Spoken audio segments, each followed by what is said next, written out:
You must have heard it sometime that somebody says that ये पतला दिखता है but पता नहीं वज़न इतना क्यों है, and the reason is इसकी हड्डियों में वज़न है. But somewhere it is true. Now every person who is thin need not be healthy, and every person who is fat also need not be healthy. So what exactly is healthy and how do you define healthy? Let's find out. Hello everyone and welcome back to my channel. In this video we will discuss whether your weight really defines whether you are obese or not. Also, are there any ways by which you can self-assess yourself whether you are overweight or whether you are obese, or what are your body fat percentages? Are easy to do and can be done easily by anybody at their home? Well, the answer to all these questions will be there in this video, so do keep watching this video till the end and let's get started. These parameters will help you decide what should be your ideal weight or what should be your ideal body mass, or do you need to gain weight or do you need to lose weight in order to be healthy. Well, the general ideology is that if you have more weight, you are obese. It is not always the case, because if you look at athletes or people who are into physical activities or physical fitness who work out more, they have a lot of weight, but are they obese?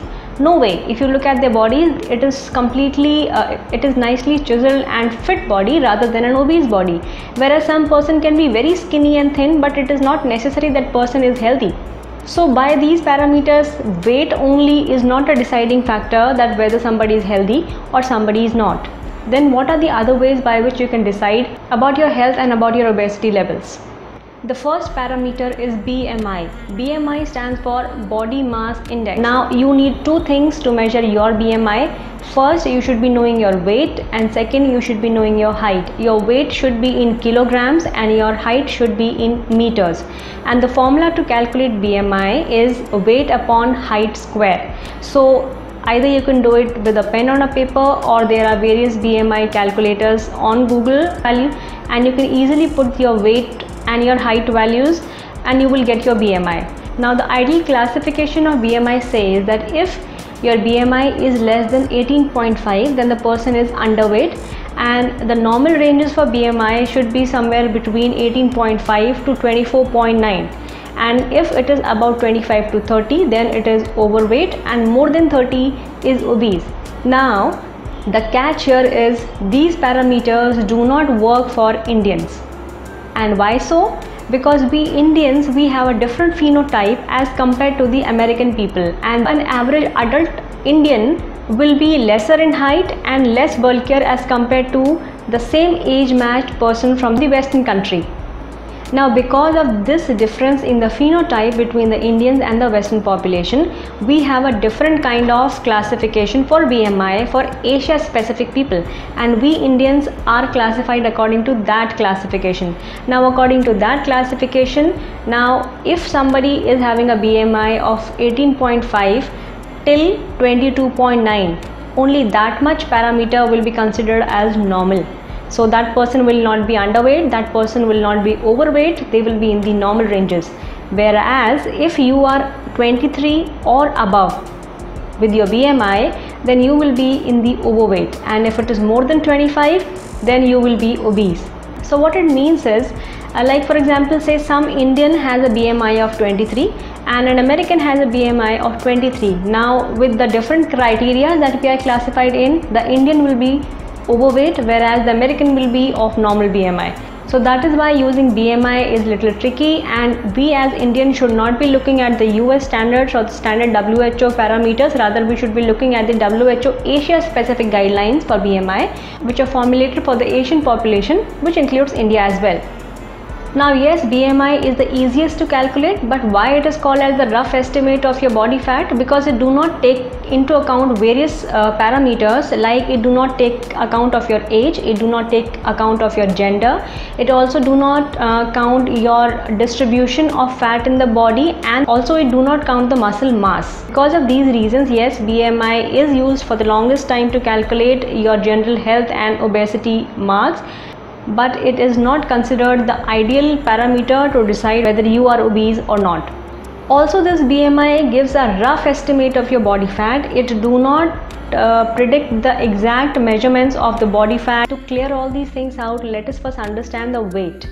Now what exactly constitutes our weight in the body? Weight is basically the mass which is present in the body, and it is distributed into two types. One is your lean mass, another is your fat mass.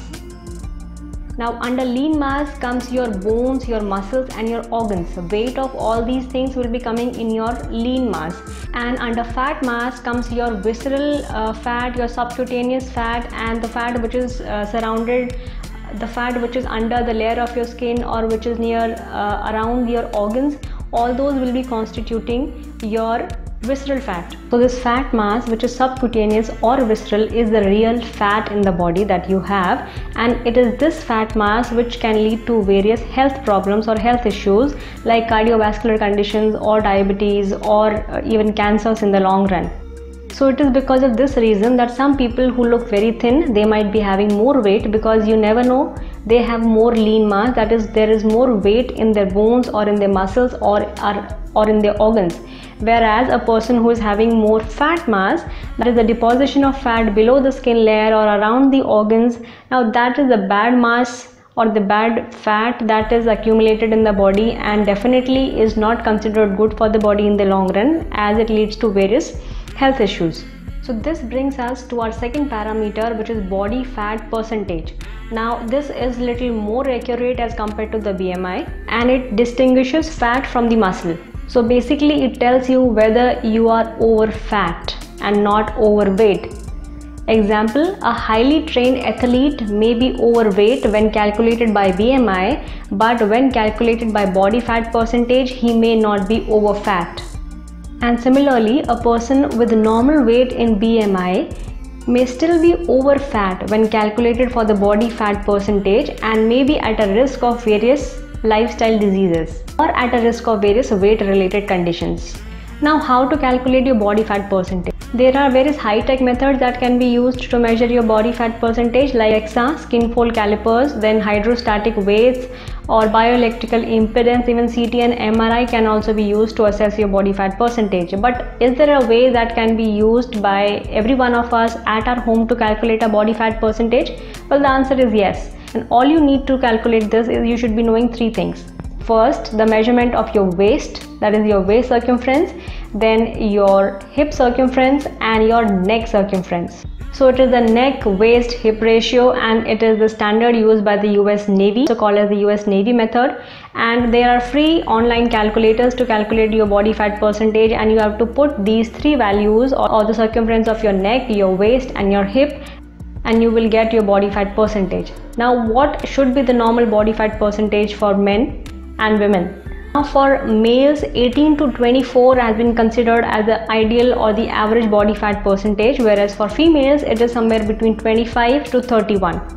I will leave the link to the body fat calculator in the description below, so you can go there and click onto the link, and then you can directly calculate your body fat percentage. Just you need to know these three parameters of your waist circumference, hip circumference and your neck circumference, and it is easy to calculate your body fat percentage.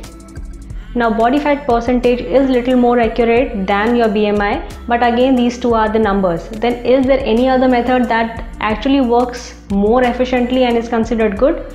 Well, this brings us to our third parameter, which is your waist circumference.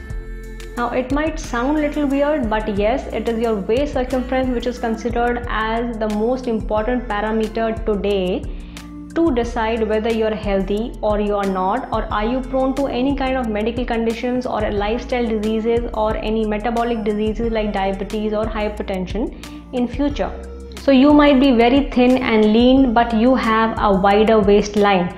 That makes you unhealthy. You might look like you are very chubby and overweight, but you might be having a very thin waistline, and that is a good news, because your abdominal fat decides your chances of having any cardiovascular condition in future, and there are numerous studies available which talk about these. I'll be leaving the link to these studies in the description box. The various research which is available, which says that having excess waist circumference or a wider waistline is not good for your heart, and it increases your chances of having various lifestyle conditions of hypertension and cardiovascular conditions, along with various cancers in future. The waist size should not be more than 80 centimeters for females, and it should not be more than 90 centimeters for males. Your waist circumference decides your abdominal fat, which is directly associated with various lifestyle diseases. Obesity is basically a disease of different fat storage, and people store fat in different ways. There are people who have a tendency to store fat more around the waistline or near your waist, whereas there are other people who have this tendency of having more fat around their lower body or near their hips.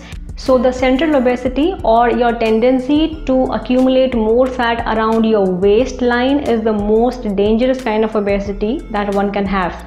Another thing can be measured along with your waist circumference is your waist to hip ratio. Now in this you require two things. First is your waist circumference and second is your hip circumference. You measure your waist circumference at the narrowest part of your waist and you measure your hip circumference at the widest part of your hips, and then you divide these two, that is waist circumference divided by the hip circumference.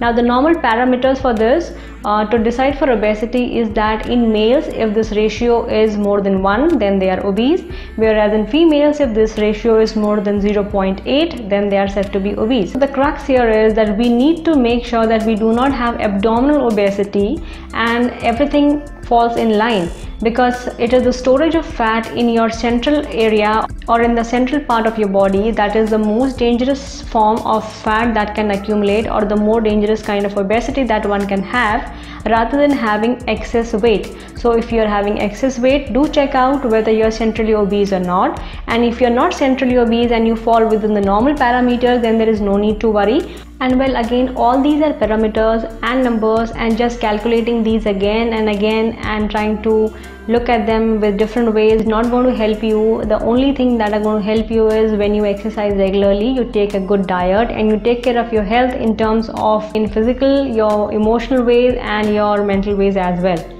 If you find this video useful, then please like it, share it with your family and your friends, and do subscribe to the channel for more videos coming on related topics. Till then, be happy, be safe, and see you soon in my next video.